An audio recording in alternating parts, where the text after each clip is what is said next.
நீங்க சொன்ன மாதிரி பெட்ரோல் விலையை தவிர மத்த எல்லாத்தோட விலையுமே வந்து ஏறிடுச்சு. ஸோ ஆமா. எல்பிஜிக்கு டிமாண்ட் இன்னுமே வந்து அதிகமாகிட்டு தான் ஆமா. இருக்கு. ஸோ இந்த வார் எப்போ முடியறதுக்கு வாய்ப்புகள் இருக்கு? 2 சைடுமே ஸ்ட்ராங்கா இருக்கிறாங்க. யுஎஸ் சைடும் சரி, அவரு வந்து இத எல்லாத்தையும் அழிக்காம விடமாட்டேன் அப்படின்னு சொல்லி தான் அவரு ஆரம்பிச்சாரு. ஈரான் சைடுல சீக்கிரமே இவங்க படிஞ்சிருவாங்க. எல்லாத்துக்கும் அக்ரி பண்ணிப்பாங்க அப்படிங்கிற ஸ்டேஜ்ல தான் வாரே ஸ்டார்ட் ஆச்சு. ஆனா ஈரானும் விடுறதா இல்ல. எத்தனை லீடர்ஸ் போனாலும் வி வில் கன்டின்யூ அப்படின்னு சொல்லிட்டாங்க. அதனால இப்போதைக்கு வாரு முடியறதுக்கு எந்த விதமான அறிகுறியும் இல்லை.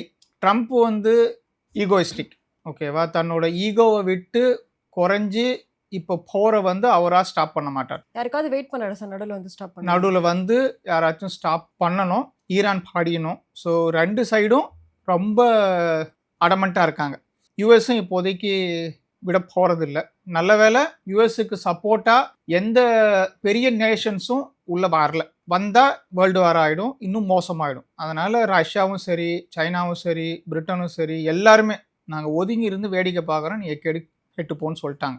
அதனால் இப்போதைக்கு யுஎஸ்ஆ வார நிப்பாட்டாத வரைக்கும் இந்த வார் முடியறதுக்கான வாய்ப்புகள் இல்லை.